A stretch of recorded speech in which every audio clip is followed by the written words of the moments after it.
Good evening. Call to order our Parks and Rec Commission meeting for Thursday, November 2024.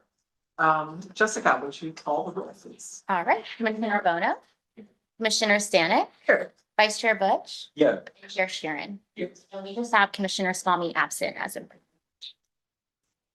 The first thing we will do is have a presentation about team programs.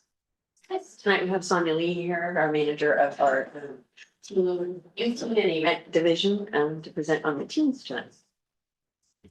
Hi, Commissioners. Thank you for having me. As Jenny said, I oversee the youth teams, events, and facilities division. And last time I was here, I spoke about the Leaders in Training program as part of our summer wrap up. And that is our summer only team program, which is just one branch of our team programming. Tonight, I'm going to talk to you about the other three branches of the program: the Team Commission, the Youth Activity Board, or YAB, and Recreation Event Volunteers, or REV.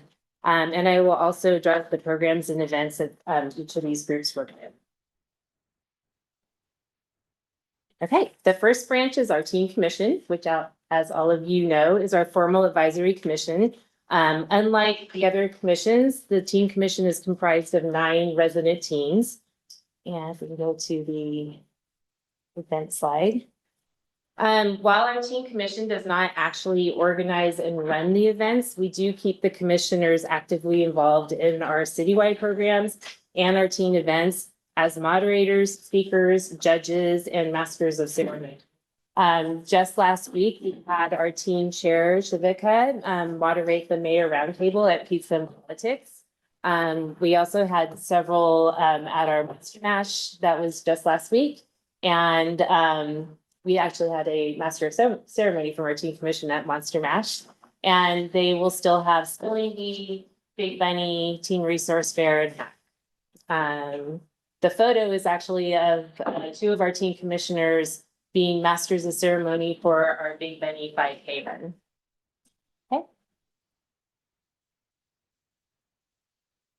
Okay, one other thing that our commission tries to do is support youth-led organizations. We call them YLOs. And to this end, there's a formal process that we have for YLOs to apply for an opportunity to be highlighted by the team commission. This highlight is simply an Instagram post on the city Instagram page, but the organization needs to apply, and then they need to come and present to the commission as part of the process. And then the idea is that they get the word out about the organization. Okay. The second branch of our team programming is the Youth Activity Board, or YAB. This group, formed in 2018, was formed to further engage teens. We have seen and heard that many of our community teens would like to be involved through these more formalized groups with the city. YAB is comprised of 13 teen volunteers, and this group is different from the Teen Commission in that they are the planners and doers for our teen events. Let's see, go to events. YAB works with our teen coordinator, Robert Kaufman, to implement all of these events. And they're all teen specific, except for the Youth Spelling Bee, which is run by the teens, but it's run for kids in grades 1 through 4. We just finished a speaker series this in the last month, and that was about entrepreneurship. And then we had last week or the week before, Pizza and Politics. So getting a good start on those. Okay, and next one. The final branch of our team programs is one that I'm really excited about. After receiving feedback from our team commission, our team coordinator created this last group, which is the Recreation Event Volunteers, or REV. Just a little bit of background. Our team coordinator, Robert Kaufman, has been working hard to bring in team volunteers to many of our citywide special events. And especially in these past several years that are post-pandemic, we need them to help us to run events. And for each event, Robert would go out and seek out individual volunteers, or he would try to work with the school organization like Interact Club and try to get them to come in and help us to run the event. So we've seen an increased need on our end for volunteers at our citywide events, but we've also seen a need from the teens asking for a more formal volunteer process, kind of on a year-round basis, that they can then participate in and put down on something like a college application. So we've had a call for more opportunities. So out of this, Robert worked with two of our former teen commissioners to create Rev. And the idea is that the group grows a larger database of teen volunteers throughout the year. And then the teens can get all of their volunteer paperwork out of the way one time. And then they sign up to work a certain number of events during the year. The leadership team for Rev then helps us to recruit, to supervise, and to track volunteer hours throughout the year. The team is also developing a tiered level of recognition based on the number of hours worked, and it's loosely modeled after the President's Volunteer Service Awards, but it's just Cupertino centric. Last one. So this is new, but we're really excited to see where this group can go. We just completed our first event that we used Rev volunteers, and that was Monster Mash, and it was very successful having them to supervise each other at the event. So it was a great success. And that's everything. If you have any questions for me. I'm gonna open it up for questions from the commissioners, maybe just a minute since this is a presentation. Does anyone have a question? No, I have a question. Yeah. So one of the things we've been trying to do over the last year is to look at year over year changes in parks and recreation programs, whether it's sports or age, et cetera. Can you give us a general idea about some of these events? About, are we seeing increasing teen engagement, about the same, or is it decreasing? Okay, could we go back to is that hard for you, Jess, to go back to the YAB events, because those are so are you speaking specifically to teen events? Teen events. Okay, so I would say, so Pizza and Politics is every other year, and Pizza and Politics probably had lower participation, again, coming out of the pandemic, and since it's only every other year, the last time it happened, it was pretty small participation. This last time, I was estimating 80 to 100 people that were in the audience, so we had really good participation. Speaker series, we're kind of getting off the ground. It's a new idea to do it in person. That was something that they started doing online during COVID just to try to engage the teens. And so that's something that it's picking up, but slowly, because it's actually asking them to come and sit and engage with the speakers. So a little bit slow. Spelling Bee is something that sells out. It's a fee-based program that always sells out. Teen Resource Fair is a newer, we've only done one. It's a combination of the old Cupertino, which was an event for mental health, and then our job fair for summer volunteers. We combine the two. We work with the local high school district, and they have a committee that's teen centric, that's designated to promote mental health programs. So they organized that portion for us, and we organized the job fair portion, and we did it at Main Street. And we had a lot more participation in our job fair, and overall a lot more participation in that event compared to Cupertino in the past. So that was a kind of new growing event. Hack has been something that has been growing. We added a fee to that. So it dropped a little bit in participation, but not by a lot. We have to kind of find a happy medium on what we can charge for a fee, because they get a lot for the night. And that's an overnight event. And then Cupertino Cafe, we have seen an increase. Cupertino Cafe, what that is it's just a day where the teens come together and they study at community hall. And we do some like study breaks. We also have resources for them for like tutors and such. And so we found that the December one for the like mid-year finals has a lot better participation, because they're more on the same schedule than at the end of the year. Some of them take finals early at the end of the year. So that one we've kind of consolidated to one, and then movie nights kind of go up and down, but are starting to get more participation post-pandemic. So if you don't mind, for next year, I don't know if I'll be here, but for next year. Yeah, If we could, have, just maybe just a graph showing Sure. participation, I think that would be really helpful. sure. Thanks. Commissioner. Yeah, so, how do you recruit teams? Do you go to the schools? What's the selling point here? Yeah, that's a great question. It's really hard to recruit teens is really, Getting the out, moral of the story is everybody feels that we have teams at like our fingertips. And so they're like, can you grab some teens and have them come on over and help us? And it's very hard to recruit them. The selling point is these more formal groups where they can be work towards a leadership role within that group. So again, a lot of them are very oriented towards what they can put on their college resumes to get into schools Yeah. in California. But we do try to just get the word out through the teen commission. We send out direct mailings to the schools and to the ASB people in the schools and the principals. right? Okay, so the school enrollment going down, has an impact on your, getting enough kids? I wouldn't say that it has.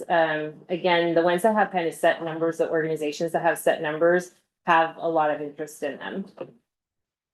Thank you. Thank you so much. We really appreciate. Thank you. coming to talk to us.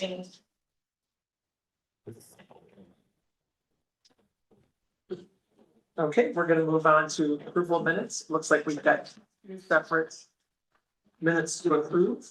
One from September 5th, 2024, and also from October 3rd, 2024. Before we, does everyone have anything to say or update on the minutes? Yeah. Jessica, did you? Yes, can I get a motion? Oh, yes. I'll make a motion to approve not. For October 3rd and September 5th, sorry, not in order. Could we separate those out? We may. So we'll have. Okay, then I'll restart. I'm gonna make a motion to approve Thursday, September 5th minutes. You got a second? I'd second it. We'll go for a vote. Commissioner Bono? Aye. Commissioner Swami? Yes. Commissioner Stanek? Vice Chair Butch? Hi. Yes. Yes, I keep on saying hi. I know, you said hi and you confused me. Chair Sharon? Yes, Motion carries with 4 yes and 1 abstain. make a motion for the 60 seconds. I'll make a motion to approve the October. I'll second that. So for a vote, Commissioner Bono? Yes. Commissioner Swami? Abstain? Commissioner Stanek? Yes. Vice Chair Butch? Yes. Chair Sharon? Abstain. Motion carries with 3 yes and 2 abstain. Thank you, everyone. I assume we don't have any postponements. No postpone. Okay. So we have any blue cards? All communications. Yes, and if you do wish to make comments during all communications, you can fill out a speaker card. But as of right now, we have 1 speaker card for oral communication. For number 4. Number 4. So welcome, Doug. Is there a particular protocol or is? You can speak from there or you can move to the table. You've got 3 minutes. Okay, all right, I'll be quick. Good evening, my name is Doug Gore and I represent the Cupertino Pickleball Club. The last time we presented was before the city council on the April 3rd meeting when the Memorial Park specific plan design was approved. As part of that plan, there were 8 permanent and dedicated pickleball courts included. Our understanding coming out of that meeting is that the location of those courts is still to be determined. So hopefully that's correct. And we do look forward to hearing when the courts will be finished and where those courts will be located. In the meantime, we're enjoying playing at the Memorial Park at the 8 courts near the bleachers and the tennis courts. In the 7 months since the April 3rd meeting, the number of people that have played pickleball at Memorial Park has increased significantly. And that's evidenced by 3 metrics. So number 1, the number of people in our club has almost doubled from 500 to about 1,000 people currently. Number 2, it's not uncommon to have over 100 people waiting and playing, waiting to play pickleball during peak times, which is during evenings and weekends.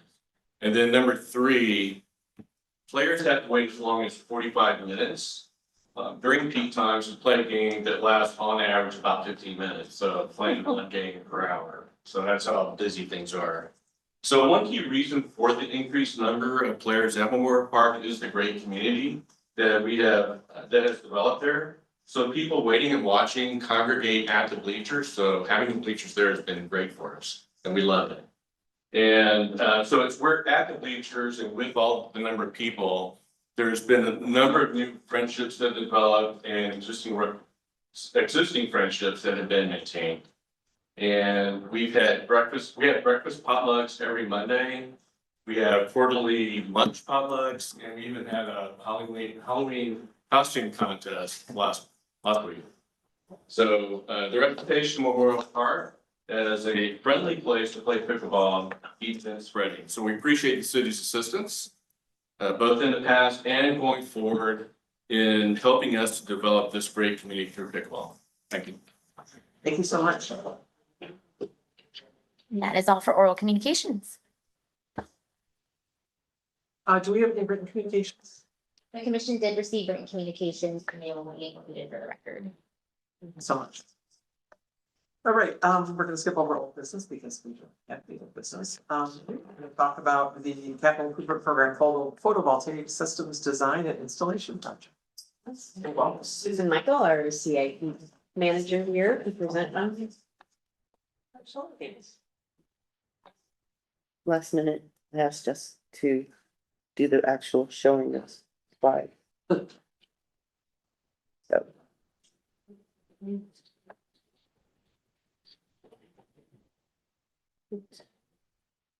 So good evening, commissioners. Thank you for having me. I have with me our consultant who's worked on it, Code Gabe Johnson, as well as the Director of Public Works, Chad Mosley, is here for support as well if we have questions later.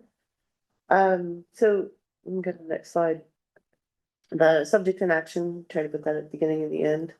The action, basically, we have a conceptual design and we'd like to have your support as we go to council to advise that they recommend or that they approve all 5 sites. We'll go through to the sites. Go to the next slide.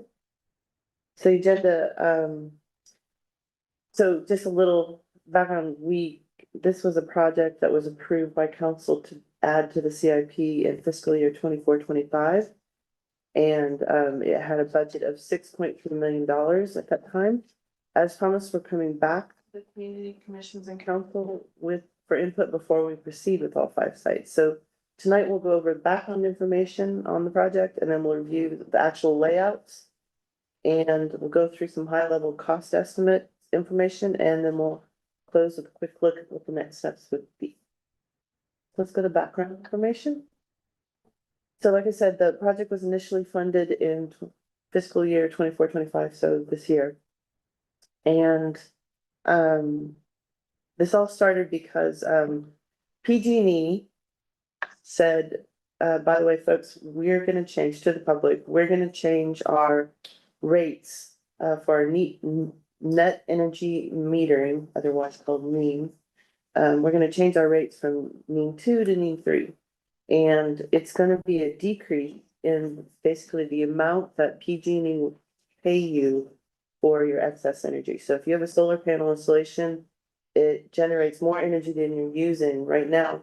PG&E will buy it back from you at rate X. That rate has changed to NEM 3. It's 80% worse than what they were originally buying it back from you. Yeah. So they said, before we do that, though, we will allow people, corporations, individuals, residents, however you want to look at it, to submit applications, interconnection applications for projects. And if you get applications in, we will grandfather you in at the NEM 2 rates. As long as that project is connected to the grid by April of 2026, April 15th specifically. So we went ahead and put in the application because no harm, no foul, kept our options open, right? And we realized that it was a great benefit to the city if we did move forward with those projects, because we could save a significant amount of money. The third bullet point, the savings in utility costs projected to be about $500,000 annually. And over the life cycle, which is 30 years, it was a $26.5 million savings in our electricity costs if we do all 5 sites.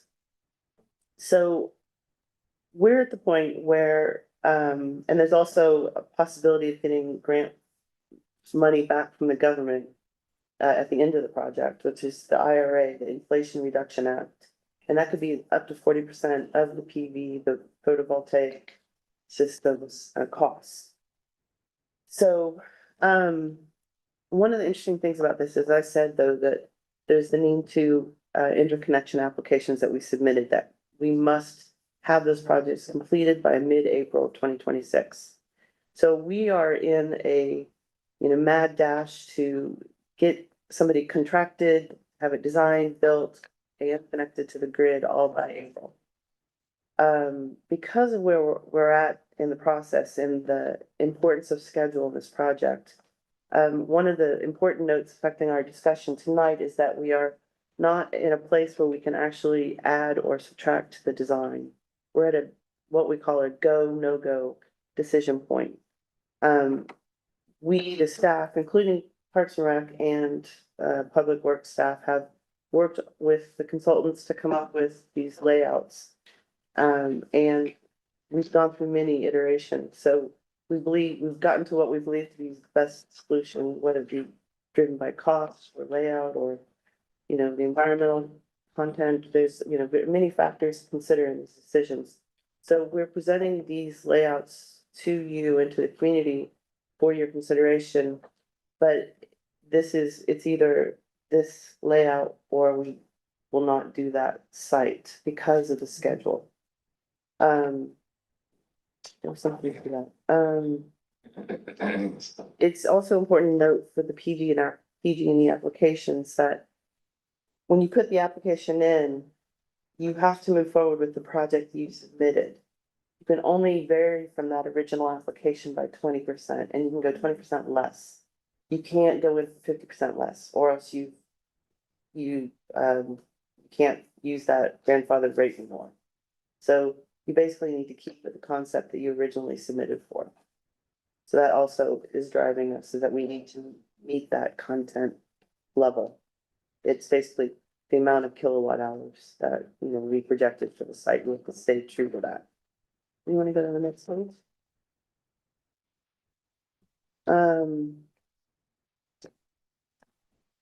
So it's also, I wanted to note that we did have a sustainability commission already. It was in October, and we've also had a community meeting. It was the 29th of October last week. And the Sustainability Commission did vote unanimously to recommend to the city to go forward with all 5 sites.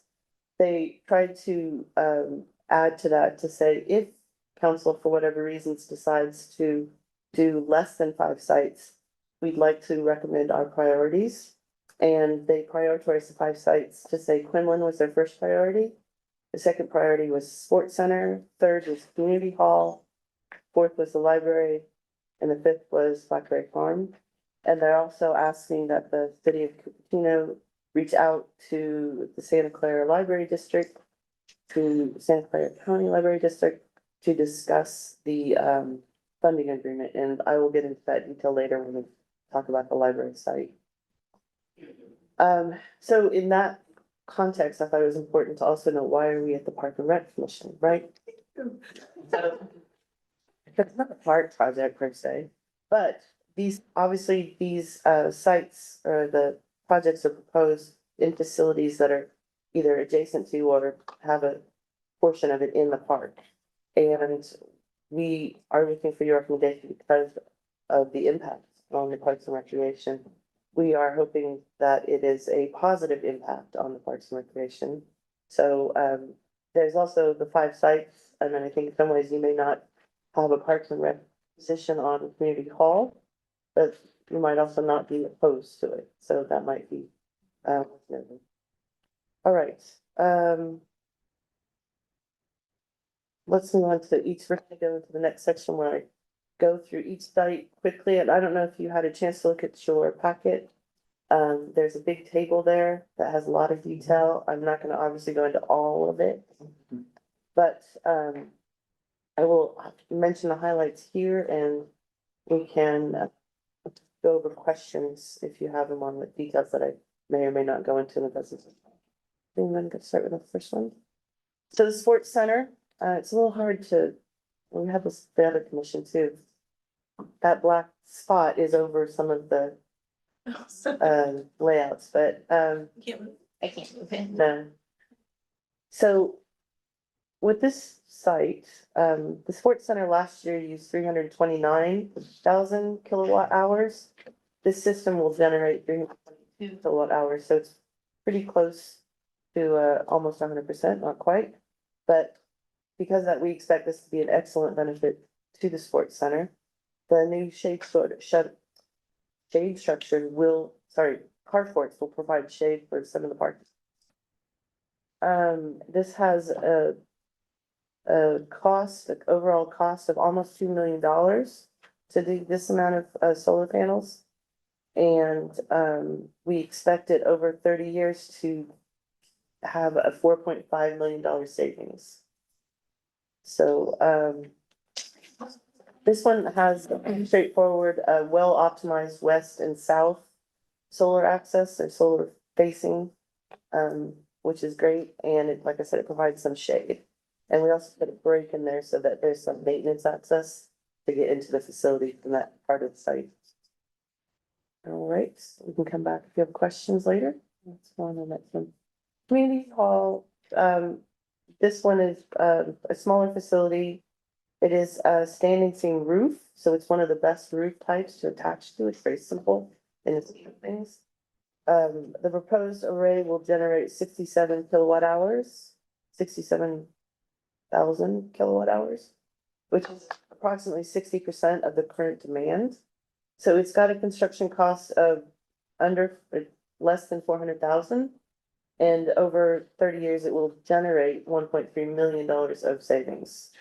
It's one of the simpler projects, and it also has a great visibility concept for the city. All right. Blackberry Farm. We tried many options at this site. We started with the roofs of these existing buildings because that's the least expensive place to install. But the small areas of the roof and the orientations did not lend themselves to making a great system. The parking lot is wide open, but we want to preserve the bioretention features. So we ended up with a location adjacent to the golf course there on the top right side of the illustration. It is one single connector, which we try to, whenever we can, only do one structure because it's just less money, less foundations, less steel to buy. And it's away from the trees, and it's also with its adjacency to the netted fence there, it's more protected from the golf balls, which apparently do hit the retreat center on a regular basis. This system, as proposed, can generate slightly more energy than the site consumes. The arrays can generate a $38,000 revenue annually. The downside of this site is it is expensive to construct in relation to the benefit. So while it's a $1 million project, it's got the longest payback time. It's a 14-year payback time because we have to run the connection for the utility all the way over to where the building's kind of the bottom left-hand corner of the site, and that trenching and running of conduit is the more expensive. On the other hand, the benefit of this site is that of all 5 sites, this site has the highest benefit of going with NEED 2. In other words, if you're gonna do this project, you wanna do it now while NEED 2 is viable. With the NEED 2 rates, we will have a savings, hold please. Might as well get it right. Lifetimes, so it's over 30 years of $833,000. If we only did it with NEED 3, then it would be $170,000. So it's over $660,000 difference. And why is that? Because the surplus that we generate, since we have a system that generates more energy than we're using, then you have more to sell back to PG&E. So that, in that case, that's highest benefit for the need to. And also has to do with time of use and things like that. So pros and cons here, right? All right, let's go on to the next one. My right page, the library. This is the largest project. It's a $4 million construction cost, which is more significant than when we started. This one, we also considered many options for this site. The standing seam roof on the library has the greatest potential. You look at those two big roofs and you're like, gold, you know, we can plaster it with solar panels. Well, unfortunately, only one of the roofs has the right orientation for solar benefit. So we did use the one and then put some extra on the flat roof where we could also get the orientation. And then, once again, this is a matter of, if we're gonna do NEAM 2, we need to go for the amount that we originally proposed for. This reflects that, and we have more carports along the edge of the property. We also tried to stay away from doing work near City Hall, just because that might be a different building in the near future. You know, there might be work that we don't want to undo in that area. So we tried to make for simple structures along the edges of the property. Let's see what my other points are. I would try to get the right orientation, west or south. We're trying to avoid the bioretention areas. We're trying to avoid the maturest trees. It's got a good visibility for the public. One of the benefits of this is it's got the largest amount of savings of all the sites. It's a life cycle, 30-year, $11.7 million savings for the city. The downside, and this is, I'm gonna say it's about a 60%. We generate about 60% of usage, but I'd have to check that. Of what we're currently using at the site. It's a very high demand site, right? So the complication for this site comes in that presently Santa Clara County Library District is our tenant, right? As our tenant, we have agreement with them that they pay the electricity bill. So if we're to go in and do a project where we're saving on our electricity bill, the way the agreement is currently structured, the library district would get all the savings. So that agreement will go for the next 20 years. So this is the payback period of 10.5 years. As everything stands now, that 10.5 years wouldn't start until 20 years from now. And the NEAM 2 rates last for 20 years. So it's just the same time when NEAM 3 would be kicking in. So that's complicated. Now, the other side of that is we have a great relationship with the library district. They are very keen to contribute to this project. We just haven't had a chance to talk about what the specifics are. So we are confident that we can come to a mutually beneficial arrangement, so that it's a win-win, right? They're very keen on this project, but we have to have a minute to do a proposal. So I'll be meeting with them before the council meeting, to take that to the next level. The other project complication on this one, the other con, I guess, is that this site has the least amount of benefit from doing NEAM 2 as opposed to NEAM 3. With NEAM 2, we'll see $8.6 million savings over the lifetime, whereas with NEAM 3, we'll see a $7.8 million savings. So postponing this project will have the lowest drop in our ROI, return on investment. The other thing that we're trying to gather all this information as we go, and this has the biggest arrays, and so apparently in the supply chain dilemmas that continue to plague us in some sectors, the larger electrical components have the most delay on delivery time. So I'm concerned that this project may be the tipping point for us. Now, having said all that, it would be a great project to do because of the outstanding financial benefit, as well as, you know, climate action plan goals, et cetera, et cetera. So there's no black or white. We'd still like to move forward with the project. And once we contract with somebody, we'll have more details about the design, how it impacts the trees. Somebody mentioned fire truck, has the information to reserve that, et cetera, et cetera. There'll be more details that we'll get into. This is a concept. Obviously, we aren't gonna build from this. So we'll get to the next level soon. So, last one. Quinlan. Quinlan also, we did many options. With Quinlan, it would be possible to generate more electricity than the current demand. For the last 12 months, we've used 383 kilowatt hours, 383,000 kilowatt hours. And this system can generate 454,000. So I have to check that number there, but anyway, we should be able to generate more than we use at Quinlan, so that's a great benefit.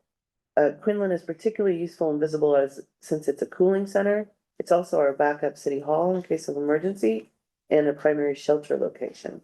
So the resiliency of having an energy system like this would be very good for Quinlan. There's $154,000 annually that we would save, and it becomes 7.4 million over 30 years. It's got a decent payback period too. It's 8.8 years. So that's low compared to some of the other sites. So Quinlan's a great site to work with. I wanted to note too that, what you can't see behind the black box, there's an array up there, and it's in front of the redwoods, and we were very aware of not wanting to deal with it, to mess with the redwoods.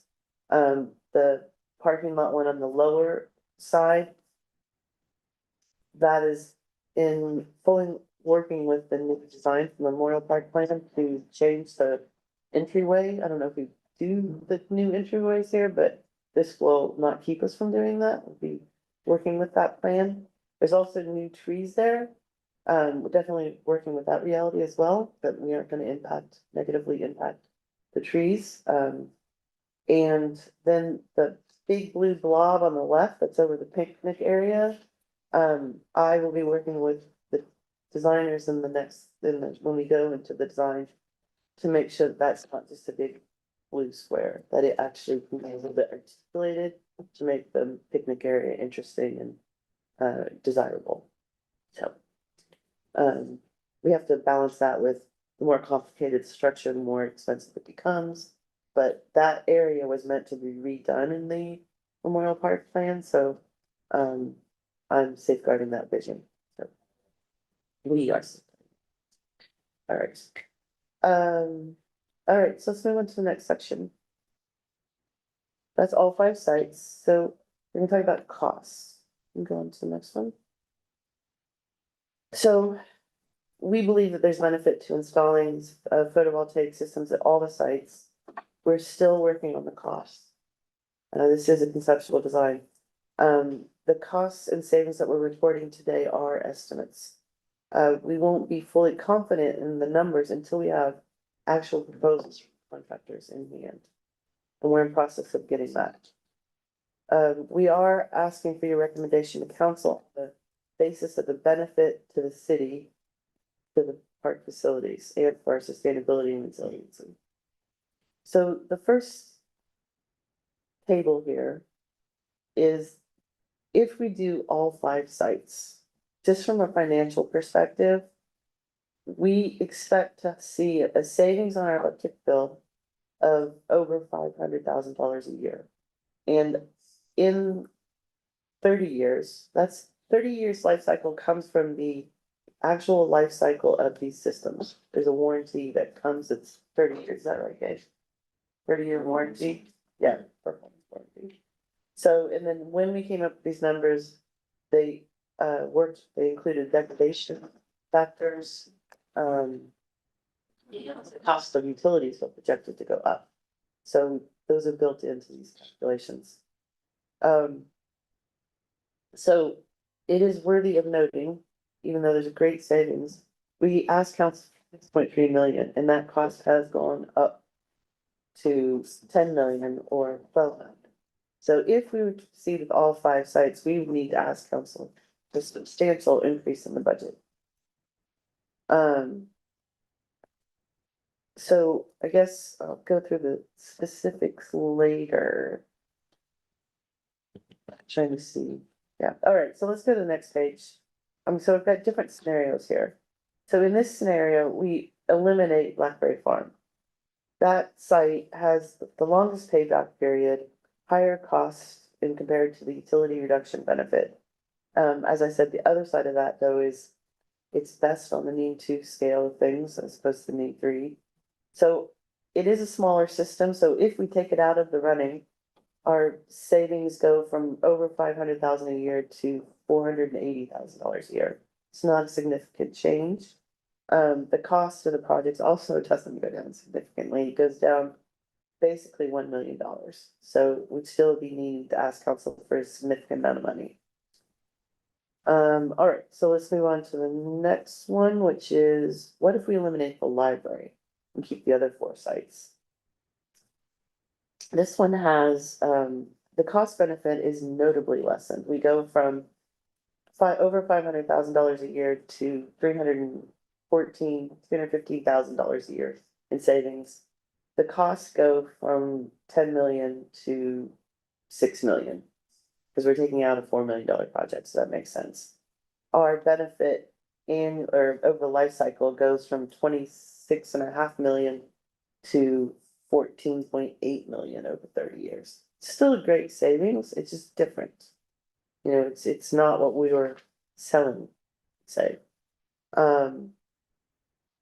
Yes, and like I said, there's the complication there, of working out the arrangement with the library. So, and then the last scenario is what if we eliminate both Blackberry Farm and the library? This one takes and cuts in half the annual savings, so it goes from over 500,000 to about $275,000 a year savings. Over the life cycle, it goes almost exactly half, from 26.5 million to 13.5 million. So we're not saving quite as much. The cost of the projects goes down to almost within budget. It's $5 million. We have a $6.3 million budget. I put in, what if we added 20% contingency at the bottom there? And so that would bring us back up to about $6 million. And keeping in mind that all these numbers are estimates until I get that proposal, that contract with a design build entity. And it is worthy of that the council did approve us moving forward with the design build process. So we are moving forward with that at this point. Okay, so there's some of the pros and cons of the different financial scenarios. I'm going to the next slide. Next steps. So our next step, we've actually, as I said, had the Sustainability Commission meeting. We had a meeting for the community. And we're gonna go back to council at first meeting in December 3rd, to present pretty much the same presentation. Here's where we're at. We've come up with 5 sites. Where would you like us to go? And so that's why we're asking for your input on the preferences. After that, I'm actually in the middle of a RFP process for the design build entity. Once we have direction from council, we will lickety split quick, go back to those, whoever we're negotiating with and try to sign a contract. So if, for example, I'm signing a contract for 5 sites, it's notably different than 3 sites, right? So I will have the understanding of what we're empowered to do, and then we'll go back to council again in January to award the contract, to ask for approval to award the contract for that design build entity. And that's it. Next slide is, once again, the action is to ask the commission to, if you wish, to recommend to council to approve all 5 sites. And I'm open for questions. We're open for questions if you have them. I'm gonna open it up now for commissioner questions. I have a feeling there's a lot of questions that we have. So. 3 minute limit is probably very little for the scope. Okay, please. Oh, no, so I'm thinking, let's start with 5 minutes and then if we get more than that. We can look at it. So the first light I see is Commissioner Bono. Don't go away, come back. Well, I do have a lot of questions and it raises a lot of questions. I don't know when, first and foremost, when was this reviewed with the other commission? I believe it's October 17th Okay, was the Sustainability Commission. all right. Do we have an idea of what it looks like? That little technology that we're trying to implement, that solar panel thing, because there's solar panel and do we have a picture of what it actually looks like? No, Okay, it is, as far as I know, solar panel on some kind of steel structure, okay. if it's a freestanding. Is this entire scenario includes any types of maintenance? Or Maintenance it's extra required, yes, would be on top of it? right. Okay, Ongoing maintenance, either in-house maintenance or an out exterior contract would be required. are we taking now in consideration, now that we do have a new administration that's gonna come in January into effect, that does not believe in climate change, that does not believe in most of the IRA, that things will change. Are we taking this into consideration of what we would get into if we sign a contract? So when the council approves the budget, they're approving the budget for the actual costs. So even though the project may eventually get a $3.7 million rebate from the federal government, I have to get council to approve the initial upfront costs. So right now, the 3.7 million is a long-term bonus. It's not part of the cost discussion initially. So I'll be signing a contract with a vendor for $10 million. Not, like we get the IRA, we also get the risk of whether or not the IRA payback happens. The contractor doesn't have that. That makes sense, yeah. Kind of, And it's also worth noting that the IRA, that, I hate to say IRA, it's confusing, right? It is, infrastructure, sorry, inflation reduction act. It's actually, as Dave pointed out, tell me if I get this wrong, it's been around for 20 years. It was around when Trump was president the last time. The only thing that's changed in the last couple of years is that now non-taxpayers can participate. So before, you only got a benefit on your taxes. So now it's possible for cities, counties, states to also get a payback because of that enrichment to the program. Will that go away? Your guess is as good as mine. Obviously, it's too early to tell. Okay. Right? now, this specific panel that we don't know what it looks like, does it has light in it? Does it emit lights No. in any way, shape or form? No. What? No, Is it a guarantee?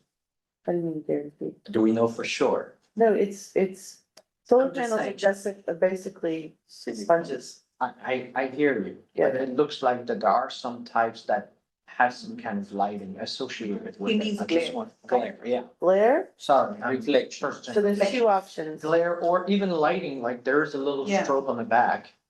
No, there's Okay, no lights for the panels. Now, what you've seen at the school districts when the carports there were installed is that those carports, the solar carports, cover a good majority of the parking lots, from what I know. I don't know the sites very well. And that creates a safety hazard, so they have to put lighting underneath it. So that at 5 o'clock on a November day, it's dark and you've got high school students walking to and from their cars. You have to create a safe path. We don't have those same problems. So there won't be the same amount of need. There's also, we're not blanketing any of the parking lots in a structure that's gonna create a dark cave if they're on the edges. So if we were into that, amount of carports, we might be creating that condition. Now, that being said, there might be one or two locations that need a light. We're also very aware and protective of the dark sky bird safe ordinance, so that is definitely on our minds and we won't be trying to cross that line. The other thing was glare. The solar panels typically have a shiny surface, correct? Yeah. So that would be where the glare comes in. Most of the installations, in order to experience the glare, you need to be above the glare. Right, will it disorient the independent birds and all kinds of life in parks and area? Because obviously one of them is, we're talking about putting in. Right. Blackberry farm, blah, blah, blah. I'd have to get an expert to weigh in on that. I haven't seen that to be a problem, but definitely we have our environmental consultants that will be weighing in on this, especially Blackberry Farm. I'm gonna keep for 1 minute in case I have another question. Yeah. I have, sorry. Okay. I have a clear conflict in my eyes. You were talking of clear. Commissioner Swan. Just as a clarifying question. The 5 minutes is for asking the question or is? No, it's for everything. It's for everything? But she's pretty quick, so. Just very good. So I'm going to front load all my questions because I want to give you the time to answer. Please take note of these questions, but these are important ones. You said that it's important to impact, you are asking us because this project impacts parks and recreation. In what way is it a positive impact, in your opinion, to parks and recreation? Will it cause closure to significant areas during construction? And if in any case, what is the estimated length of time that you're expecting for the construction process to take place? Are we thinking of PV as an income generation as a key benefit? Why are we not just thinking of this as, hey, we just have a cost and benefit and that's it, we are just going to be a zero-sum game? Because my understanding is PG&E really doesn't give a whole lot of revenue for energy. It's not the best, is that the best way for us to generate income? And then how are the costs comparable to the industry standard? Because you've clearly said that you haven't taken the estimates from contractors, because my one concern is that one of the times we had proposed construction of a single toilet in Jollyman Park, the estimate was $860,000, which is very high. And even in the library extension, per square footage, it comes up to $1,555 per square foot, which is like 4 to 5 times what it should be costing in the general this thing. So I'm trying to understand how is the process taken into account and what is the criteria for getting the contractors, or can we open it up widely so that we can have good quality construction at lower cost, so we have significant savings for the citizens and residents of Cupertino. And for the rest of my time, I will hold on. Please stop my clock. So it does include. Oh, it doesn't. Yes. I see. Yeah. So, okay, and what's the downside of eliminating some of it? Because, yeah, are there better ways in which we can generate revenue? Because your revenue estimations are for 30 years. Can you please give us a revenue estimation for 5 years, 10 years, and 15 years? Because that's more realistic, because 30 years seems so far out. With due respect. I might not have gotten all these questions written down, but I'll try to express them. Positive impact. I believe, so this is subjective. Yeah. Right? On the one hand, it's a visible marker that we're trying to generate energy in an effective and responsible way. So that's a great message for the community. There are some locations that are generating shade for parking anyway that isn't great for parks as much as people coming to the park's cars, like there's side benefits, you could say. And of course, the picnic area would be shaded, which would be awesome. There's the cost benefit that we'd be generating savings at each of the facilities. So trying to keep moving here. So construction closure. Sorry, the 5, 10, and 15, because we want the short-term cost instead of the 30 years. I can't do that off the top of my head. Yeah, in the future, if we can. The industry standard is an annual savings and the 30-year savings. In this case, the life cycle. In this case, it might be worth looking at the 20-year savings, but between 0 and 20, it's probably easiest just to take the annual savings times 5 years. Is that right? With the utility as a portion. Yeah, we would, so we could show that Yeah, It's more- yeah, that's my concern, that we can't really estimate what's going to happen 30 years down the road, what the PG&E and all, the whole industry changes in 30 years. So Yeah. I'm not very comfortable with a 30-year projection for that reason. We've tried to show 5% utility escalations in that time. So it's still gonna be very formulaic. But we could try to address that. Construction closures, we're not expecting any. In terms of, we're not gonna shut a facility down. We might have impact to the parking lots. We wouldn't shut a whole parking lot down, we'd shut down a portion of it. And, you know, for example, the library, we're very aware of the usage of that parking lot, so we would try to minimize that impact as much as possible. The construction will be happening, between now and April 2026, as much as possible, as quickly as possible. But there will be procurement periods, so we won't start construction, first of all, I won't have a contract till January. And it probably won't start for 4 months after that. It just depends on supply chain, what's possible. Something that's most straightforward, like the community hall, that might go first. You know, just, that will depend once we know what we're doing and what we need to sequence and phase. The income generation is a major benefit. Is Blackberry Farm, your question was, is it, if the benefit of the Blackberry Farm site is to generate income, aren't there better It was ways? for all sites, not BlackBerry. Okay, well, just, that was the example. Is this the best way to generate money?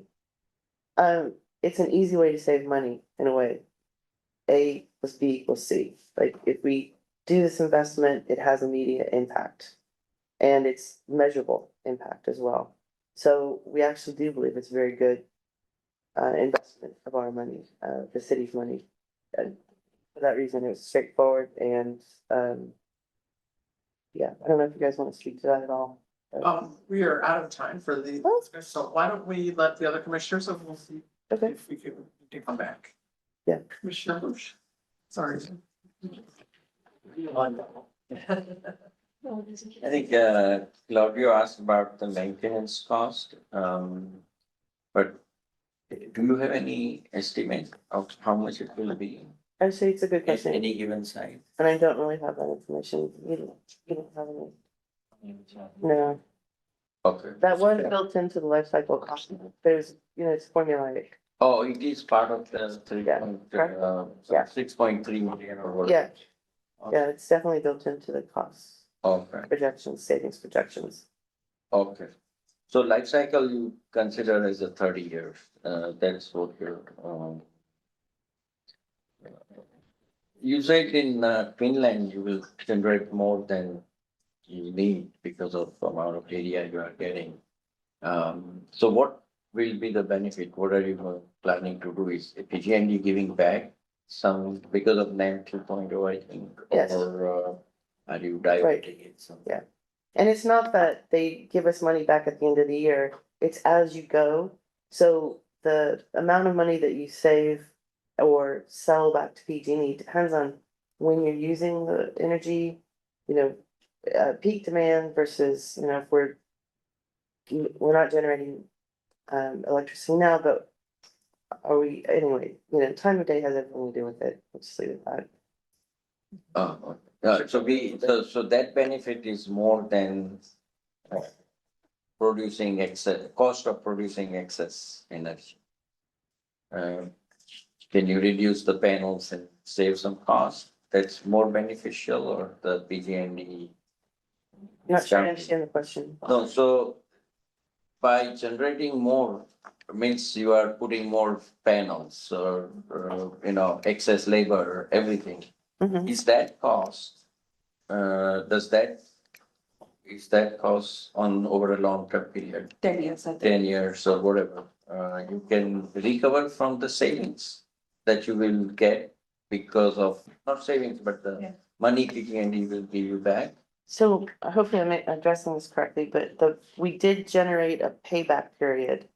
So if the cost of the project is X, it'll take you X number of years to Y number of years to get that back. So it is. And that is an important thing to consider. right? Yeah, Was it, Yeah. why 10 years? Sorry, it does not. Sorry, 10 years? So she's already. no, that's okay.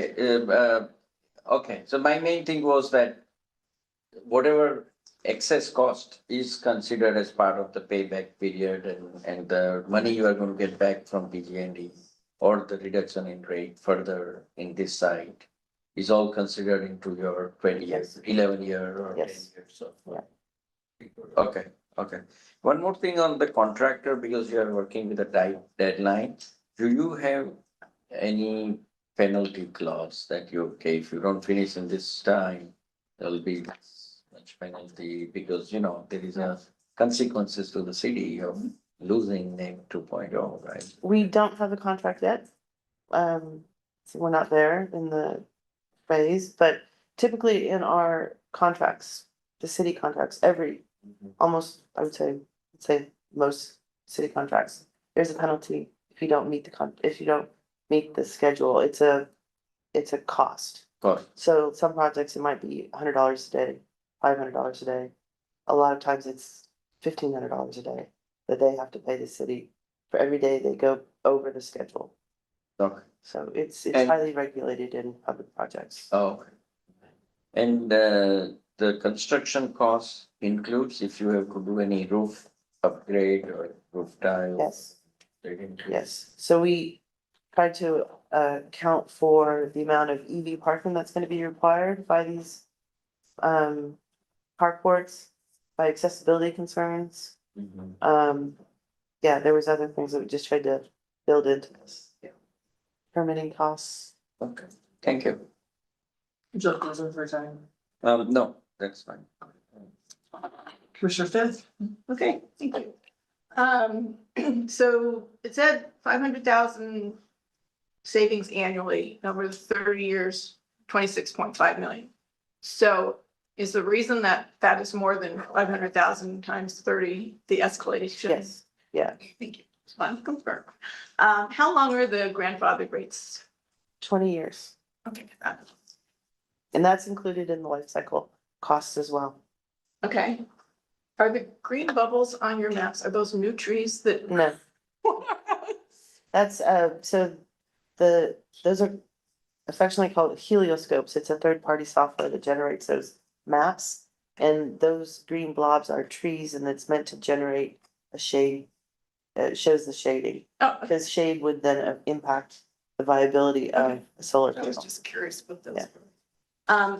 You said we've done an initial application and there's a maximum reduction we can do of 20%. Could you, Right, so. did I understand that? So correctly? when we pulled the initial PG&E NEM 2 interconnection applications, we said we'd like to go in and do X number of kilowatts, right?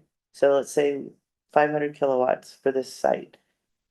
When it's built, in order to keep the NEM 2 rates, we can only vary 20% down. We can't go 20% higher. We have to go in and do the project we said we'd do. And that's per site. That's not for Per the site. whole thing. Okay, so Per site. that really makes a difference. Yeah. Because we're talking about, looks like 2 billion kilowatt hours between all 5 sites, close to it. So, but it's per site, not for the whole project. Right, Okay, right. that's a big Yeah. difference. We've gone from 6 to 11 million. What were the drivers? Is it just the getting down to the detail? The detail had a lot to do with it. And also trying to take into account the cost to structurally, put things on roofs or add like if we changed it from 1 carport to 2, that doubles the structural cost there. So that was a lot of it. I asked Gabe if he would speak to this question before the meeting started. Go ahead. Well, the initial costs we put together a year and a half ago, and they were based on price per watt industry standards at the time. So during that period of time, obviously, there's been escalation in costs, but there's also been contractor inputs for closer to real-time pricing. So it went from industry standards closer to the market rate pricing, so to speak. Also, there was a change in code on the July 1st that added requirements to the EV chargers. So none of those costs were in the original estimates. Of course, the city, there showed a 20% contingency on top of that, which added quite a bit of cost. And there were some ADA cost increases associated with some design changes. So we got all those up together and it's very slow. Thank you. Thanks. One of our residents has suggested separating out EV charging and solar panels at Blackberry Farm. I heard something about EV charging is part of this. It's kind of a requirement. Could you address that? Right. So as part of this project, first of all, one thing that we can't do is battery backup. I'd like to have battery backup at other sites. We can do that later. Can't do that as part of this application for PG&E. In the scheme of things, we asked council for a budget to move forward with a PV project. I would keep the project focused on the PV systems only to the degree that we can. However, when you do a building project like a carport, you're required to meet building codes. And the building code, as Dave mentioned, changed in July, and it requires much more EV parking to the area that you're impacting. So we've tried to take that into account, and that includes also accessibility impact. So every time you pull a building permit, you have to go down the checklist of things that you have to do. So those are connected. Those, you can't pull those apart. Can't pull them apart. Okay. Love to, Okay. cannot. Just wanted to understand that. And someone else has suggested not doing the lower cost sites because the savings aren't as much. But if you look at the two lowest cost sites, one of them has the quickest return on investment and the other has the longest return on investment. So could you explain the return on investment concept so that that is clearly understood, whether it's a big investment or a little investment, return on investment, how long it takes all that into consideration. Right.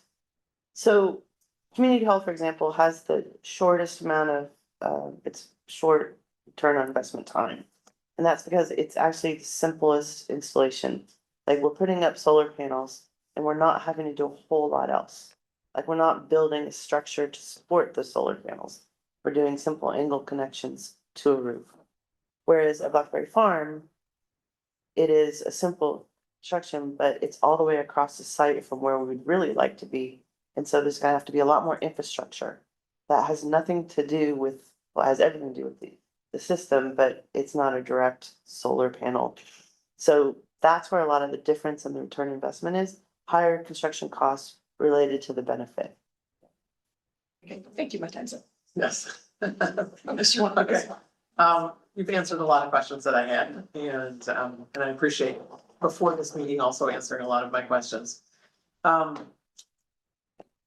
familiar with a lot of solar panel installations we had at my church, connecting to the grid by that date. Does that mean PG&E has to bless everything? And the reason why I ask that is sometimes they will sit on their hands for a year before they say yes. Yes. So which is it? Yes, It has to include the final, okay, yes, so that's a real concern. yes, it is. Okay, obviously PG&E changed from, deem 2.0 to 3.0. They just make this decision, they're a public utility. Can they just go in at any point in the next 20 years and say, well, we decided that we can't have 2.0 anymore, even though we agreed to it? Is that a possibility? I'm not sure the agreement. Yeah, it's not actually PG&E, it's the CPUC, California Public Utility Commission, that makes these standards. Okay, so the legislature could say, no. I'm just, Legislature can change, but it's not PG&E, so. okay, so it is possible to change it, I guess, is the real question. Okay, oh, I'm sorry. Oh, they could extend it as well. Yeah, that is true. Could be good, right? Does the, I don't call it the IRA, I know we hate to call it that. Inflation reduction. Inflation, just that, require the cost only for the photovoltaics, or do they encompass the rest of the project as well, like these add-on requirements? That's a great question. And Gabe can correct me if I'm wrong, but it would include solar panels, the infrastructure created to support the solar panels. But it wouldn't pay for the EV chargers, Okay, right? So there's gonna be Right. some nuances there. Right. Great, and you've answered one of my other questions, which is about the library. You said if, and correct me if I'm wrong, that it would be segmented. You only close off a portion of the parking lot. Right. I think that's all that I have that hasn't been answered, so I will reserve the rest of my time. Is there anyone else who'd like to ask some further questions? Jill has time left. Oh, Let's start with that, which would be, I believe, Oh, Commissioner. boy. Yeah. Just Vice Chair Bush. Oh, I not don't Commissioner have Bowman. time. No, yeah, Commissioner Bonus time is up. Okay, Oh, all right. Okay. So, I sorry. so the parking lot, that we may have to close at library, you know, how busy that is. Oh, I do. So how long do you expect? Well, we wouldn't be closing the parking lot. Or even portion of it? I It don't. will have the require, details there'll be a yet. lot of heavy equipment moving around. Right. It'll require closer, right? So, the construction in the schools, right, they close, they put it fence. I know I'm a user of that parking lot. So I'm aware of that. Highly sensitive to it, but I do not have details for you at this point. All I'm saying is, will you negotiate with the tenants around, the buildings around to open up their parking areas on the weekend at least? Possible. May want to look into Yeah. that. Unfortunately, you're out of time.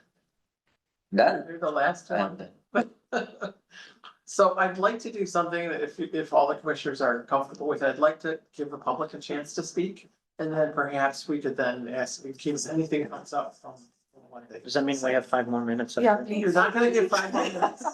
I'm just saying. Cause we'll be here all night asking questions, I'm sure. Okay, do we have any blue cards on this, Jessica? Yes, we do. So tonight we have two speakers for this item. The first will be Rhoda Fred. I'm gonna do a do-si-do, Mr. Rao. All right. And first up is San R. Yeah, thank you for the time. I was wondering what the impact of the Cupertino Sports Center will be in past occurrences when there was maintenance work done at the sports center. We were told by staff that for liability reasons, they had to shut down the sports center. The sports center has 1,000 members that use it every day. And we're very concerned about what does it mean that you have to start construction there for liability reasons. You have to shut down the facility. The other thing I'm extremely concerned about, I think you mentioned there are lights in the carport for safety reasons. So if I look at the sports center plan, the PVs are installed behind the tennis courts. And if you put lights behind the tennis courts, that's a huge issue for the players. Because as you know, signage on the fence is asking people to turn off the headlights because of the light glare that comes from the courts. So if you implement a series of these lights under the carports, on the courts, behind the courts, the players effectively can't play at night. So that's a huge concern. And I'm wondering whether we consider putting these on the rooftop as opposed to behind the courts, causing that light effect to the tennis players. I'm also concerned that we're doing all of this right before the council changes. And I'm wondering why we can't wait another month. Not present this on December 3rd, and it's wait for the new council that may have an entirely different viewpoint than the current council.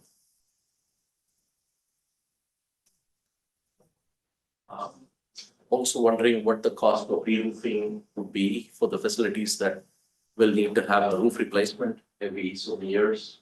What is the impact to the PV installation? We'll have to factor that into the cost as well. And finally, just want to point out that 10 million is left in a savings account at 5% or in a treasury or bond account would give you that 500,000 as well and would add to our cash reserves for the city.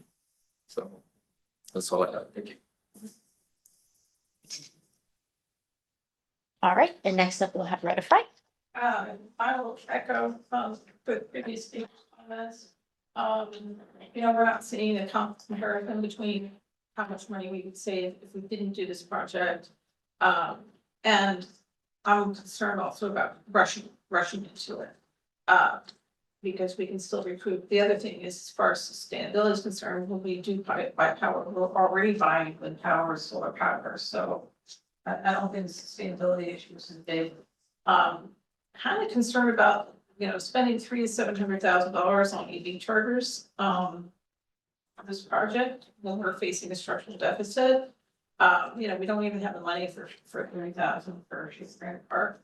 But it does sound like there's some building issues here to the point of the roofing, beyond EPO, TPO, DC roofs like we have on the library, you've got 20 to 30 years, so we might have some issues there.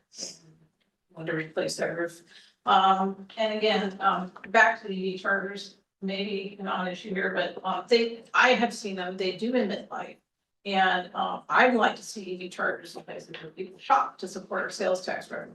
So if we put the EV charger in public places, then we'll, we can help with that economic revitalization of our community. And if we put them in other places, we don't get economic activity, then we're going to be taking away from Target, et cetera. Anyway, really concerned about light pollution with respect to Blackberry Farm, number of considerations pertaining to the EV, and I am concerned about light, because every time I see them, I see lights on. The park closes after 7, after sunset, and opens around sunrise. 2 years ago, it was assumed that the parking lot was accessible 24/7. It isn't, it can't be. So we've seen this, probably saw a similar project with EVs about 2 years ago, and then I don't know what happened to it. There's also a home within the park that restricts a driveway. Blackberry Farm, as you know, is in a wildlife area, and the mitigated negative declaration specified that there's to be no lighting at night at Blackberry Farm, not wildlife area. Access to the Blackberry Farm has been described by former Public Works Director, Mr. Pauls, as a choke point, safety hazards. We put infrastructure in there. It's going to be inviting more traffic, invites more public safety issues. And also the proposed area for the solar and the EVs is in a flood zone. So it's really, there's going to be some impact there. We had trees, it's only like over 30 trees or so were planted when that parking lot was initially built. They died soon after. They're gone. We don't have those trees there anymore. And they still haven't been replaced. So it just concerns me about maintenance. I've seen build and not maintain. So I'd like to see us build what we have. Projects usually cost more than we expect them to, and I suggest we only pick areas that we get made for our. No, That's it. thank you so much to everyone in the public who came and spoke on this particular issue. And I know we have more questions. Let's do an additional 2 minutes, but I think after that, I'm sure that Susan will be happy to field them via email. Commissioner Swami. Thank you. I do have a question about the cost for payback is 10.65 years. When we say that, are we talking about the cost of construction, which is $4.1 million, for example, that gets paid over a period of time, and it takes about $4 million to be recouped in 10.65 years? Is that what we're talking about? For example, the one particular site, the library site, and secondly, if that's the amount of time to recoup $4 million, really what we're talking, I'm all for sustainability, really, but what I'm concerned about is if we are trying to say, okay, we'll generate more to kind of generate more savings, probably we are not doing that because we have to first recoup the cost. So even if we had the 4 million sitting in a bank or a money market account for 5%, that would actually give you a lot more money. You don't have to wait till 10 years. You can start generating income from day one, for example, right? Why not think about zero-sum game, however much energy we need? Let's just look at that, and the rest of it, maybe we have better ways of generating more income, because I don't think this is that effective from what I'm seeing the numbers suggest. Is there a question for you? That's my question. Okay. Oh, are there better I ways? believe that you're asking the wrong person the question, just because I can speak to the benefits of the project, and we've done our best to do our research on the cost impacts and how long it might take by applying different formulas. But I believe what you're really asking is this the best investment strategy for the city? And I'm probably These not, many sites, yeah, fewer sites, whatever we need, but do we need to use this as an income generation thing? Because I'm not entirely convinced that this is generating income based on the numbers presented to us today. okay, I would have to get more information for you. Thank you. I appreciate it. I had a silly question, really, about the grants. Let's say, obviously, we're California, we're ahead, sustainability, climate change, all of that, blah, blah, blah, we're getting grant. Let's say now that we're signing a contract and we're entering to it, whatever stage. All of a sudden, the administration says, whoops, finished, we canceling everything. Are we now stuck to pay what we were hoping to get as far as grants? The grants are not something we're banking on. Right, but do you understand what I'm saying? Like, I give you, you give me, but if I decide not to give you anymore, now do I have to put the difference? With any grant that we enter into, there's an agreement. So until you have an agreement in hand, you're at risk for not having that money, even though it might have been awarded. I agree, but I'm saying after that, can it be rescinded by the new administration? I don't know. We should look into it. It's a reimbursement, so I believe it's a process where we apply for the money and we're either granted it or we're not. Is that correct? At the conclusion of the project, you will submit the paperwork in the following tax year to receive the incentive through the program.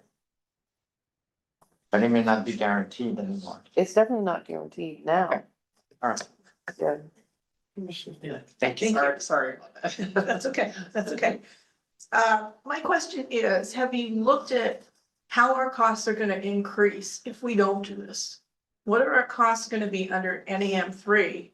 And are we gonna end up paying this much more just for energy without having solar panels? I mean, it may not, I don't know what the number is, but understanding what the opportunity cost of doing nothing. Doing nothing doesn't mean that we are at status quo. Doing nothing, my understanding is, we're gonna be going to NEM 3, which is not our current cost. It's something else which is gonna be more expensive. Isn't that why we have this push to try to do it now, to get grandfathered into NEM 3? Two? If I may, the Yes. NEM 3 and NEM 2 only applies to solar panels, so if you don't have any solar panels, this is a non-issue, correct? Okay, so our current rates, but they could do, what is our current cost of energy?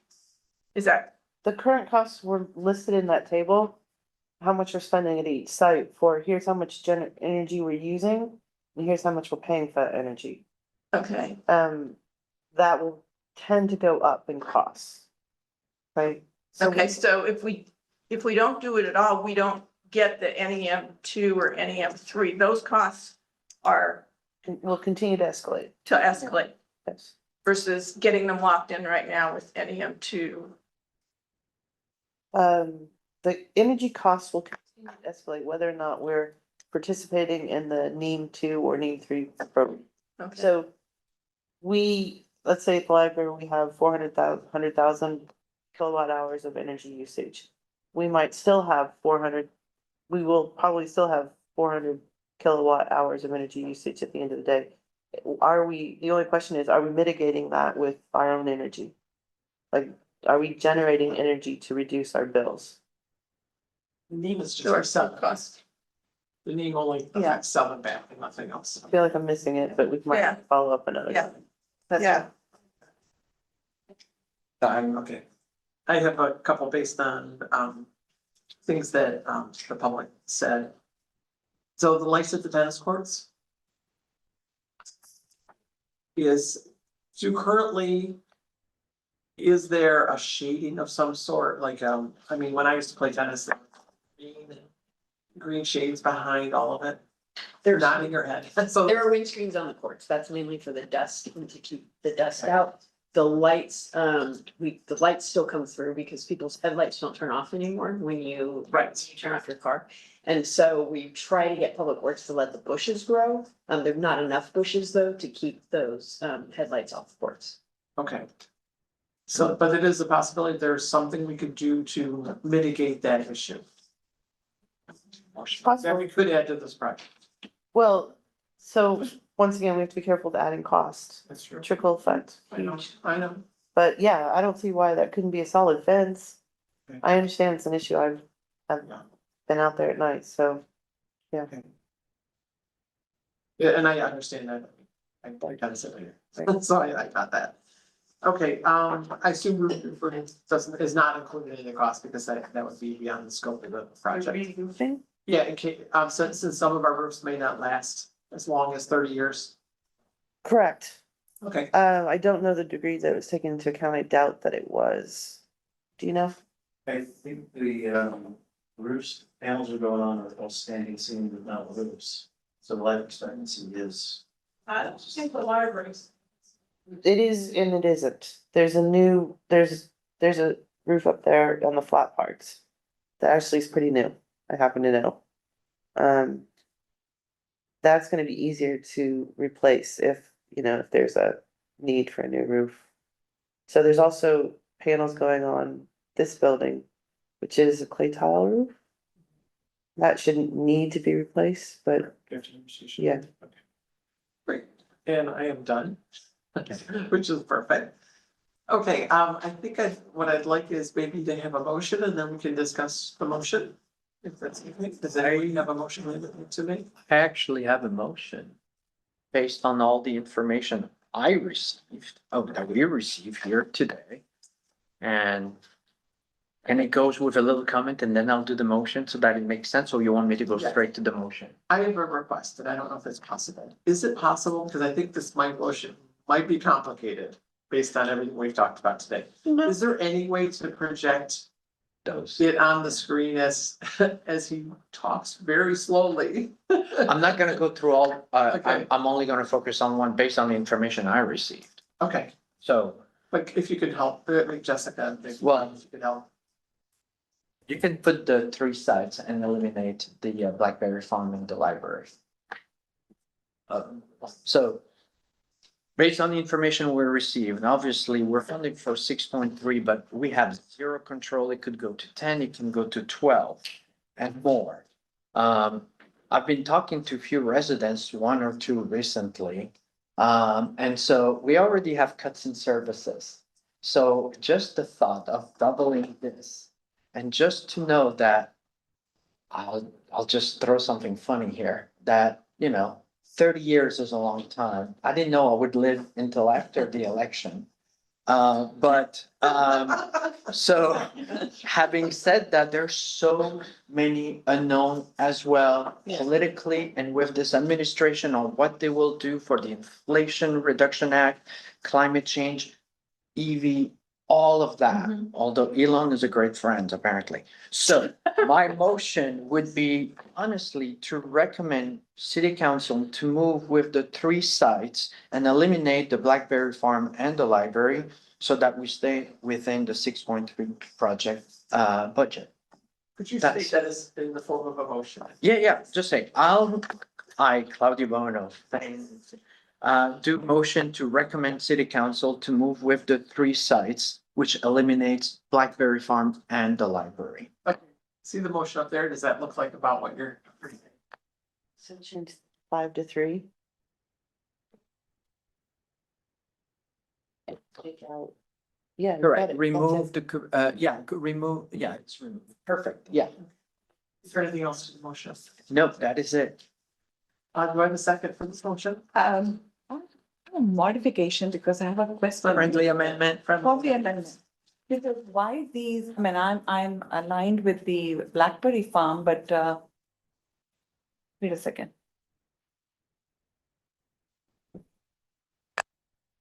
Okay, you're eliminating Blackberry Farm And the library, and the library. yes. Why the library instead of the sports center? Could I just ask a question? Well, because why generating more power than we need to begin with, amongst so many other things. I actually made the same suggestion earlier, so I'm not. You did. To her in Oh. terms of question. I'm seconding the motion. So my thing is, I'm not sure about the sites, but I am with you in terms of let's generate enough for Cupertino and not more because of the cost So you consideration. agree with the motion? Let's, I'm agreeing, but I don't know about the number of sites, but we yes. need either a friendly amendment or we need a second. We need a And then we can friendly discuss. amendment that let's do a 0, and the cost can be maintained in a way that we are generating enough just for Cupertino without trying to make excess to sell back because it doesn't seem like the best use of our dollars. To accept that friendly amendment? Because that's what you're I'm saying. trying to say, basically what she's saying is that for as long as eliminating what does not make sense as far if it's, we don't need that kind of amount of energy, it doesn't need to be changed or. Not the most efficient way to make I'll money. accept that friendly. Okay, so can you state it in concise terms for Jessica, please? What she said. Commissioner Swami. Yes, I am, Is it- but I'm fine if he's trying to take a shot at it. I'd like to say that I don't know what are the three best ones, but can we actually look at a proposal that is just looking at covering the costs of Cupertino's requirements without creating excess so that we get back money? So that doesn't seem to be the best way to get money. Basically, I translate, she says, we should not also spend money on something if.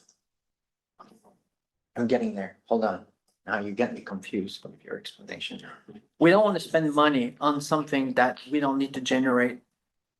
God, You're right. You're on the right track. I don't think that. this What we're project trying can to be say- pulled- I don't think we can pull apart pieces of the project. Yeah. I think we either have to look at it as a project. we don't want to spend money on stuff that if it doesn't require as Yes. much energy to begin with. Because we are I'm saying, inflating the cost from 6 to 10 to 12 or God knows how much. unfortunately, I don't think we can, it's beyond the scope of this commission to then go into the details of the projects. Yeah, I think we need to. that's stick why to I'm recommending. Sites. So I think you're. That is all. Basically saying the same thing, but you're saying it nicely. No. I mean, however, we can get through the motion. So, Okay. So that's, we have to either have the friendly amendment or not have the friendly The amendment. friendly I think amendment, I would I prefer think the the friendly friendly amendment. amendment. Can we work on it later or do we have No, to give it this? No, we have to actually. We have one decide motion. things. So you work with me on the friendly amendment. How about this? How about we see if we have a second for him and then we. Did you can- second it? we need to- I'll second it. Can we just modify it? Just modify your own thing. You don't even need to have me redo it. Just modify it. Just make your own motion and I'll second it. Add that piece to your own amendment, your own proposal. Okay. We The can't plot have is any more good. discussion because we're He's doing violating the Brown Act rules at this point. So we either need to have a, Brown Act is if you're doing outside. no, Brown Act is not no, very. no, what I'm saying is we have Rosenberg rules of order and we have to follow them. Are we violating? So, the PK? so therefore we have to follow. I will stick to my motion. And I will stay with the three sites removing the library and Blackberry Farm. I'm looking for a We second have motion. seconds. I'll second for the sake of discussion. Okay, second for the sake of discussion is fine. Works. Okay, Discussion. discussion. Does anyone have any discussion about this? yeah, I do.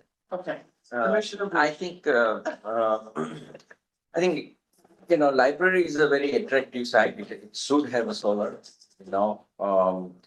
My concern is this Santa Clara thing. Yes, they are friendly, they are nice, but when you sit on table, things change sometimes.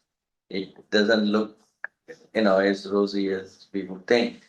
And if they say nothing doing, if you want to do it, otherwise, we are not giving you a penny for this project, then we are now extending from whatever, I think 20 years or something to more. Or this, whatever benefit will start after 20 years. So I don't see that to be a very practical thing. That's the only, but otherwise I don't want to eliminate library. I mean, that's a big thing. That's a big building, big energy consumption. It's to be carbon there. And so if that's my only concern that, city is not gaining much out of it, but city is spending money on putting the solar panels there. So that would be the only one that I have a problem with. But if somebody is ready to assure they have something in writing from Santa Clara Library, whatever SACDL, then I'm all for all the sites. Even though there's a price increase, because we environmentally, these are, everybody's going, homeowner is going, everybody's going in that direction. Can I propose a friendly amendment then? Sure. To yours, which is what Commissioner Bush is saying, which is if there's an agreement with the Santa Clara Library, then then that site as well Yes, would be a recommendation from us. right. Is that, will you accept? I want to make sure that Okay. that's. That's just a, May I ask that's a just part of the clarifying motion. question? Did I understand that Santa Clara will pay for it? No, that's what We we are don't know. hoping. There is We no don't know. negotiation. Okay, if Right they now. do, then I have no problem. Then I have If they no problem. don't, I do have a problem. Yes, But that's what I'm saying, fine. it has to be negotiated, which I is think we why are saying the same if thing. there's something. Yeah, but we have to be very clear. If Santa Clara I think that's will what. pay for it, then we are okay. Yes, I know, it's gotten a little trouble, okay. But Commissioner Stan, wait, Commissioner Stan, Through the. that is accepted. Oh, he's. Yeah. And the seconder as well. I can second So I it. think that Commissioner Bush is second. Perfect. Oh, all right. No, but wait, I did second, My friendly amendment. friendly amendment, yes, yes. So you put forward the Yeah. motion, accepted it, that's the. Yes. Here. You accepted it, that's Right. correct. Okay. Okay, Oh, only I completely two people agree. need to attend. Okay, go ahead. Sorry. I apologize. Go ahead. I completely agree that library should go forward contingent on an agreement with Santa Clara Library District. What I'd like to say about this entire project is that generally, when we see CIP projects, it's expense. Period. We're gonna build a bridge, we're gonna do this, we're gonna do that, we're gonna build a building. There is no revenue coming back to us. There is no payback for a whole lot of things that we do in the city. That's what we do. We spend money to make the city better for our residents. This one is an entirely different animal. This one has a return on investment. So this means you put money in now and over the years it comes back and it doesn't Wait, just is that stop. a state comment? Yes. Thank you. Go. Thank you. It doesn't just stop when you've got your return on investment, which is the 7.13 years or the 10.65 years. It continues. And that's money that comes back to the city where we're not spending money anymore. It's not like we're trying to generate revenue here. What we're doing is reducing expenses. And if you generate more, if your solar is generating more than you were previously paying, that's reducing your expenses to PG&E for the city overall. We don't parse it in this way that you can say, oh, I don't want to generate, this isn't how I want to generate revenue. We want to generate revenue, we should be doing that. This one is putting money in to reduce our costs. That's really what this project is all about. And so many other, most of the projects we do are spending money to make life better for our residents. And occasionally we have, it may be in recreation that we have fees for, we spend money for that. But the big CIP projects, you build a park, you're building Lawrence Mini, there is no return on investment in that except in our general happiness. You can't even put a number on it. So this comes with reducing expenses that accrue to the city year after year after year until these solar panels are at end of life. And so that's my comment on how I think we should be looking at this. It's an investment. Investments go over time. That's how the return on investment and the years is how you evaluate it. And my financial background is where I'm looking at this to say, what are we trying to accomplish? And what we're doing here, it's money now that will be saved over a certain number of years. And then we're going to continue saving because we made this investment now. Got Thank it. you. May I make a comment? Yes, I think we're doing 2 minutes of comments, by the Are way. we doing 2 minutes? Yeah. Sorry, just so you know, that's a little longer than 2, yes, okay. Anyway, I'd like to comment on yes. that. Absolutely, we should be looking at sustainability. We should be looking at how we can actually not just impact positively the residents of Cupertino, but also the environment. We're all in violent agreement with that. What we are concerned about is when we try to look at this as an income generation aspect, it may not be the most effective because of all the rules that PG&E has put in place today. And their grandfathering, they can remove it tomorrow also. We know that it's a private organization. They can always say something about it. Even if they don't, it's not the best way for us to get the money because we could, and we can revisit it. It's not like one and done. For today, we have however much we need, we generate that and we are accruing savings out of it. But it doesn't mean that that's the only way we can generate income with the savings that Claudia, you were talking about. Both. Yeah, that's exactly you were talking about, that, yeah, we could use that money for another way of generating income as well. And maybe costs will come down because that's the reason why we are having issue with that part, the 30-year projection, because energy changes drastically. The whole universe changes drastically, just like you were talking about. So that's why for me, the 30-year projection, I'm very dicey about because who knows what that really means. Thank you. So I'll just make the last few comments. Thank you, Commissioner Stanek, for reminding us why we're all here, which is it's a sustainability issue. And this is why the council wanted us to do this project in the first place. And for me, that is actually quite important to consider why we're doing this. I do like this motion. And the reason being is I do have some concerns about light and issues that with McClellan Ranch, in particular. Just because, or excuse me, Blackberry Farm, I misspoke, Blackberry Farm, because it is such a forested, natural sort of environment. I do worry about EVs having lights or something like that, disturbing any kind of habitats. That's really what it comes down to for me. But everything else I'm completely comfortable with. And again, I think Commissioner Stanek made a really good point. We do a lot of things because they're good for our public. And that could be the bridge over McClellan, the McClellan Creek, the creek there at McClellan Ranch, things like that. That will just improve the lives of, and the last thing I'd like to say is, thank you so much for sitting through this for all these questions, because admittedly, we are the Parks and Rec Commission. We're not the audit committee, we're not that's not what we're here for, we're here for Parks and Rec. So we really appreciate you guys coming in and going through all of this. It's really appreciated. Thank you. So I'd like to go ahead and have a vote. I'd like to go ahead and have a vote on this particular motion. And if it doesn't pass, then we can have further discussion on it. What is the? Yeah, we did, right? No, we already did, right? We No, accepted the friendly I mean, amendments. we accepted it. I'm saying we have not voted on this. On these Sorry. amendments. We have made a motion, we have not voted on We it. made a motion and accepted. Okay, so can you make can somebody make it? We have made this motion. Okay, Mr. so Bowen let's made the vote. motion.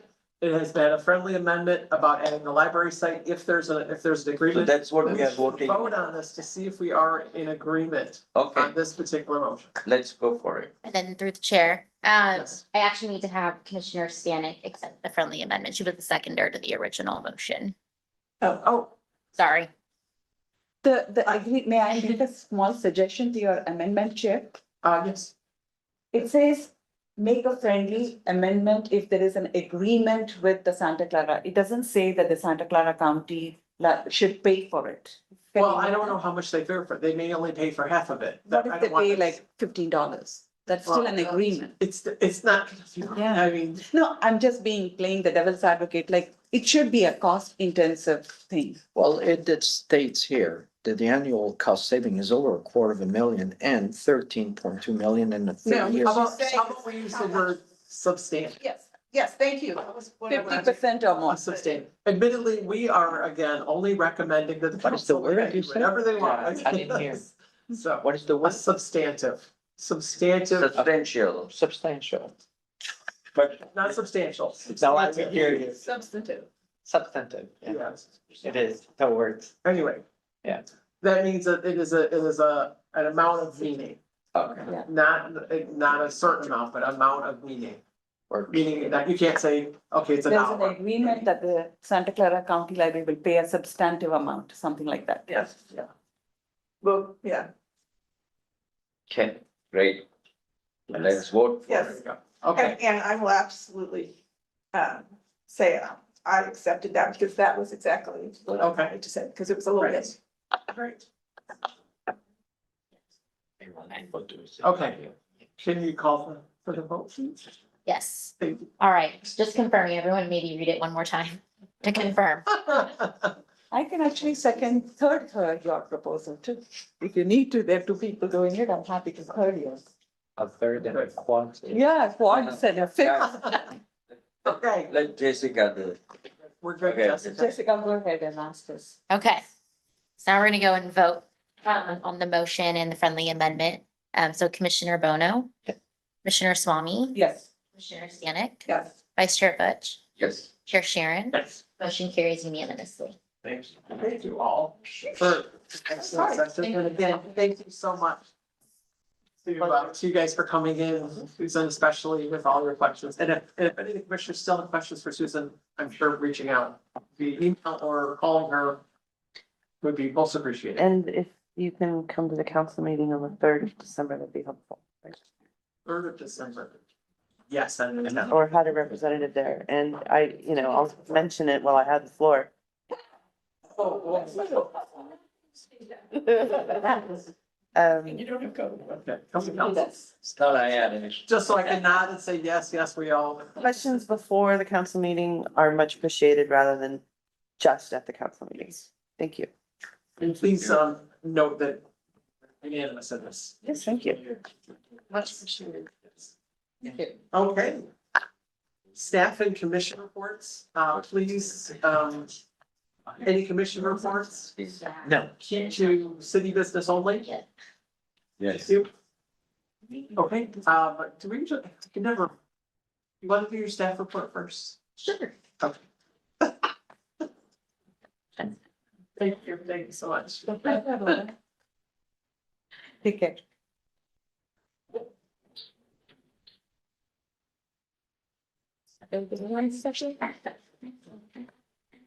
Nice to see you as always. I know you were. Oh, I'm gonna have to separate two. You know?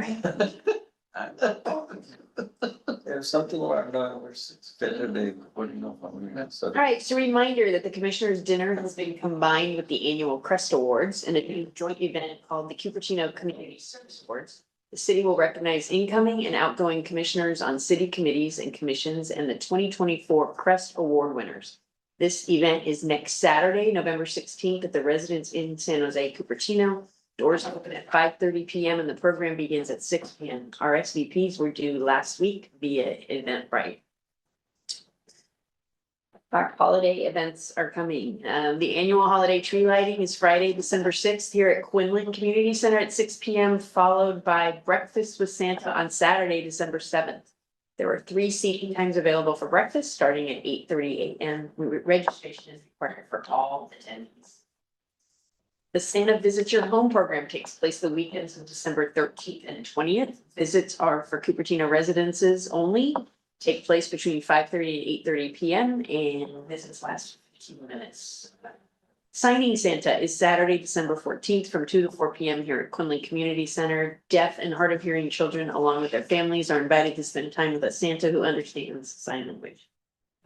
Registration is open for residents for our winter 2025 recreation programs that begin on January 2nd. And a reminder that city offices and facilities will be closed this Monday, November 11th, in observance of Veterans Day, except for the golf course and the sports center, who have normal operating hours. And then they will be closed again on Thursday and Friday, December 28th and 29th, in observance of Thanksgiving. On the 28th, the sports center will be closed. The golf course is open with adjusted operating hours, and then both will be open regular hours on Friday, the 29th. And that's it. Thank you so much. That was colorful and interesting. Okay, I have some things, but does any of the other commissioners have any things about events they attended, et cetera? They made me want you to.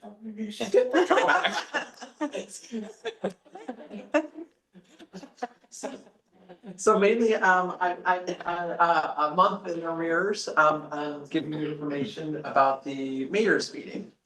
Of course, we spent a large amount of time discussing, well, mostly voting on the Crest Awards, which you guys will all hear about at the upcoming thing. Hopefully you all will be attending on the 16th. I will be there along with my spouse and I'm pleased to say my daughter, because of course she's also commissioner. But my only question is, that is just for commissioners only? And then we're doing a Crest Award, so it's not open to the public? It's not open to the public. All right. So where's the list of the recipients of the Crest Award? Is there? I'm You're gonna get it. Yeah, that's where you're gonna You're get it. gonna It has announce not been that. officially announced yet. Uh, We were, phone of silence, sort of. got it. So- And let's face facts here, I don't remember who three. Who ended up winning, so. My memory's not. Do you know how many houses Santa visits with 15-minute slots? I have no idea, but perhaps our liaison would know. Do you know how many houses Santa manages? to visit? It goes from 5:30 to 8:30 and you get 15 minutes each one, plus there's travel time in between. No, Do you how have to many be exact? houses do they generally get to go? Probably three It's and a half. about 15 houses. Whose house do they choose? You have to register. Ah, Yeah. You have to register and ask for Santa. But there's a Yes. possibility for 15 Yes. visits. possibility. Okay, Yeah, because you have to go from A to B, right? Yes, so after we did the voting on the Crest Awards, yes. we then had our regular meeting and just a few updates. I have taken out most of it because some of it has kind of gone past, like, the Bike Fest, so like that's long gone now. So the audit committee in December is a special meeting to review the annual comprehensive financial report. And this is just fascinating reading. I highly recommend it, but they'll be discussing it there at the audit committee. The library commission said that the current poet laureate, who is Kiko O'Leary, will remain for an extra year as the commission works through changes to the poet laureate handbook. So she'll be staying on. Planning commission had most information that I think is something we wanted to know about. They held a hearing for approval of a conditional use permit for an arcade called Kittleton at the Marketplace Shopping Center. It's gonna be right next to the pizza place, sort of like around the corner from Merritt. With it. They also reviewed the plan accept proposed amendments to the municipal code. Generally in the area of conditional uses. They update the definitions of bar facilities, food stores, and added definitions for farmers market and specialized schools. And they also switched to a regional state definition of a farmers market, what we had. And the food store category encompasses supermarkets and specialty food stores, which require no use permit. Convenience stores were excluded from this. I know this sounds like it's not really that. Doesn't pertain, but it does pertain to all of us as to what they sell there and what hours they can sell and all that kind of stuff. And then last, they removed the current limit of 20% of outdoor seating for restaurants. So we may be seeing more outdoor seating. Oh, that's good. Restaurants. Yeah. That's kind of nice. So those were I think the major highlights for everything. And I don't think I really have anything to report for the last month. I've been just doing other stuff. So there you go. Did that jar anything for you, Commissioner Bowen? No. Yeah, okay, all right then. Okay, I think we're good then for doing anything for future agenda setting. And Anything new? I really would like to go down those amendments that you both made. I'd like to get more information and follow up. Yeah. I thought we are talking future agenda, right? Would that be an agenda item for the future? agenda, well, we would have to go to city council, actually. Yes, a lot of this will be explained. at Yeah, city correct, Got because it. it will be Okay. explained on December 3rd if you want more information. Excellent, cool. I will, yeah. I think on the future agenda that was brought in the past, so I kind of mentioned about exploring putting some sitting like informal sitting with chairs and tables. Yes, yeah. New York New York, Park yes. that you Yeah, mentioned. I yeah. think that would probably fall under something we have to talk about in the work plan, so we certainly can write it down as something to talk about. Right, but if on a pilot location, what if there is a possibility of sponsorship? Right. Again, What if I want to? we aren't able to ask staff to investigate this because it's not currently as part of their normal job. Mhm. So we would have to, which I think it's a great idea to look into, don't get me wrong. But we have to make sure that we aren't asking of staff more than an hour or so of their normal work time to look into things. So this would have to be a work plan item, meaning we would have to, as a group, which we certainly could, agree that this is something we And want staff to look at. when will that? I can't remember when was it February that we usually start talking about it? Remember when did we do work plan items? We did do work last year. Oh, because it's on a 2-year cycle? 2-year cycle. Okay, so then when is it this coming year? I don't think we have. I don't think it's on. We'll have to check and get that. Yeah, Can you check with him, because obviously, you know, if we have these sorts of things, we would like to be able to talk about them. Yeah. And about how we do that. Yeah. And when will we know the amount for the grants for next year to allocate? Oh, we have our regular meetings, which are March and April. In actually, we get all is it March when we get all the applications back? And then April's when we maybe vote. Community funding, correct. Or something like that. Yeah. it's already been, the budget's been. Oh, so I know this year was 32,500. Do we know what it will be for next year? The same amount. It's similar. Same amount. Okay. Sharon, there is actually something, have you seen in parks, it says on the benches donated by, what is the process for that? I don't know the complete process, but she's gonna know, I know a little bit. That's Public Works Department. There's an application you complete and you submit to Public Works if you would like. That's what you can go sponsor for. it. Yeah.